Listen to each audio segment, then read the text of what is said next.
Baik, izin memperkenalkan diri, saya Alfiano Ade Irawan dari program studi PJJ S1 Akuntansi Universitas Cyber Asia. Pada kesempatan kali ini, saya akan menjelaskan dari matkul Manajemen Keuangan 2, yaitu pembahasan Jurnal Analisis Leverage. Latar belakang penelitian. Setiap perusahaan menghadapi ketidakpastian dalam operasionalnya yang sering disebut dengan risiko bisnis. Risiko ini dapat berasal dari faktor internal maupun eksternal yang mempengaruhi stabilitas dan keberlangsungan usaha. PT Pabrik Kertas Jiwi Kimia Tbk merupakan perusahaan manufaktur yang bergerak di industri kertas dengan berbagai jenis produk yang dipasarkan secara domestik dan internasional. Dalam laporan keuangan, perusahaan selama 6 tahun terakhir terjadi fluktuasi dalam pendapatan, EBIT atau Earnings Before Interest and Taxes, serta EPS atau Earnings Per Share. Perubahan ini mencerminkan adanya risiko bisnis dan keuangan yang perlu dianalisis lebih mendalam. Oleh karena itu, penelitian ini bertujuan untuk mengetahui bahwa PT Pabrik Kertas Jiwi Kimia Tbk menghadapi risiko bisnis dan keuangan yang signifikan akibat fluktuasi penjualan dan beban keuangan. Untuk mengukur risiko ini, kita menggunakan analisis leverage, yaitu leverage operasi atau DOL, mengukur sensitivitas laba operasi terhadap perubahan penjualan. Yang kedua adalah leverage keuangan atau DFL, menilai dampak perubahan EBIT terhadap laba per saham atau EPS. Dan yang terakhir adalah leverage kombinasi antara DOL dan DFL untuk melihat risiko total. Dengan mengetahui faktor-faktor yang berkontribusi terhadap risiko, manajemen perusahaan dapat mengambil langkah-langkah strategis untuk meminimalkan dampak negatif terhadap kinerja perusahaan. Data yang digunakan dalam penelitian ini menggunakan data sekunder berupa laporan keuangan PT Pabrik Kertas Jiwi Kimia Tbk periode 2009 hingga 2014. Data yang dikumpulkan meliputi pendapatan atau revenue, laba operasi atau EBIT, laba bersih per saham atau earning per share, beban tetap, beban variabel, dan biaya keuangan atau bunga utang. Metode penelitian ini menggunakan metode analisis deskriptif kuantitatif untuk menggambarkan hubungan antara leverage dan risiko bisnis yang dihadapi perusahaan. Teknik analisis yang digunakan adalah perhitungan rasio leverage yang terdiri dari leverage operasi, DOL atau Degree of Operating Leverage, digunakan untuk mengukur sensitivitas laba operasi terhadap perubahan penjualan. Dengan rumus DOL sama dengan persentase dari perubahan EBIT dibagi dengan persentase perubahan penjualan. Semakin tinggi DOL, semakin besar risiko operasional perusahaan. Untuk leverage keuangan atau DFL, Degree of Financial Leverage, mengukur dampak perubahan EBIT terhadap laba per saham atau earning per share, EPS. Rumusnya DFL sama dengan persentase perubahan EPS dibagi dengan persentase perubahan EBIT. Semakin tinggi DFL, semakin besar ketergantungan perusahaan terhadap utang. Yang terakhir, leverage total atau DCL, Degree of Combined Leverage, kombinasi antara leverage operasi dan leverage keuangan untuk menilai risiko total perusahaan. Rumus dari DCL yaitu DOL dikalikan dengan DFL. Jika DCL tinggi dan tidak stabil, berarti perusahaan memiliki tingkat risiko yang besar. Data yang diperoleh dianalisis menggunakan metode perbandingan dari tahun ke tahun untuk melihat tren perubahan leverage perusahaan.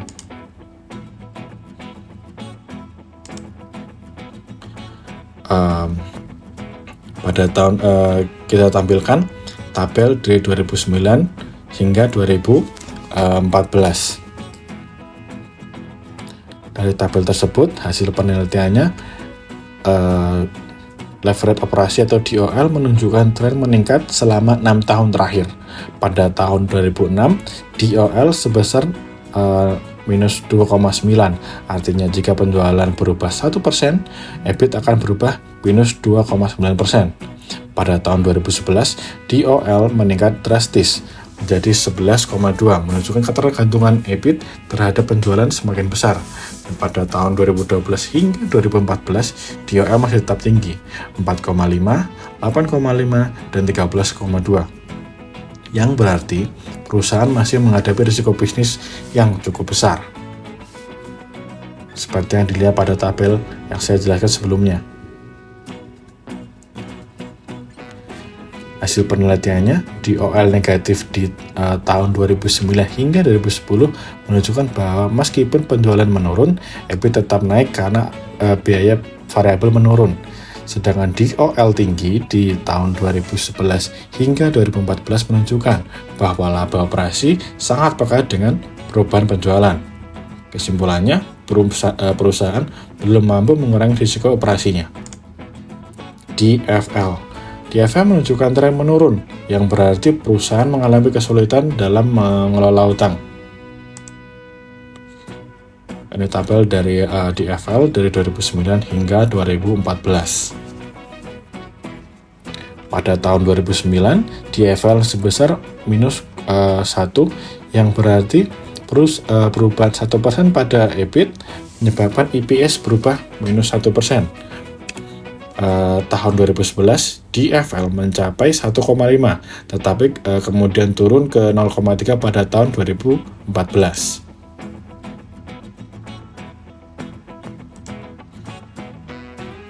DFL negatif di tahun 2009 dan 2010 berarti bahwa peningkatan EBIT tidak berkontribusi pada peningkatan EPS.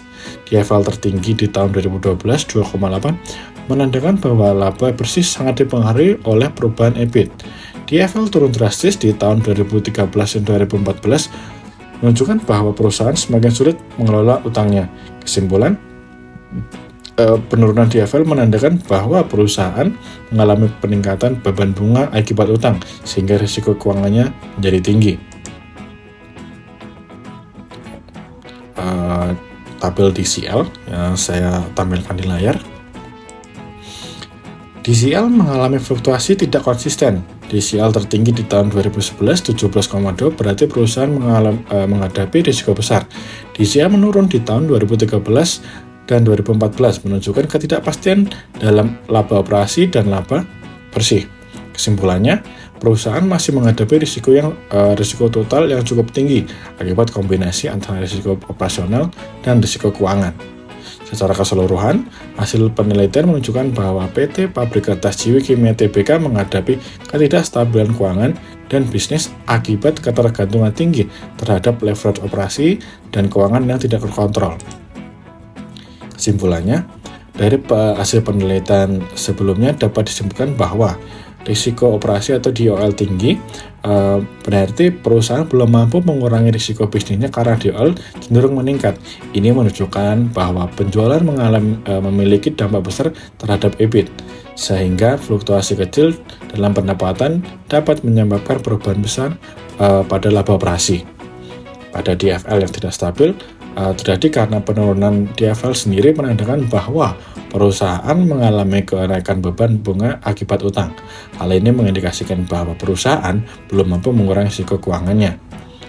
Secara total, DCL tidak konsisten. Fluktuasi DCL sendiri menunjukkan bahwa perusahaan masih menghadapi ketidakpastian dalam profitabilitas. Langkah yang disarankan untuk mengurangi risiko yaitu menurunkan DOL.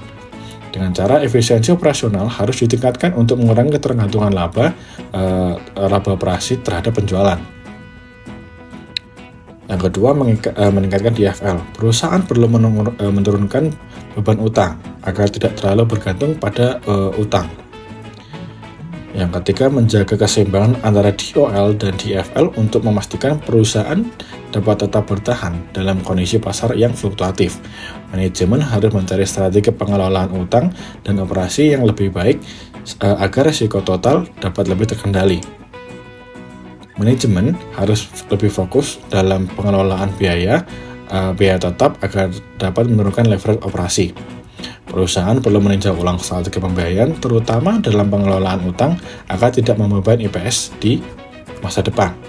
Diversifikasi produk atau pasar dapat membantu perusahaan mengurangi dampak fluktuasi penjualan terhadap EBIT.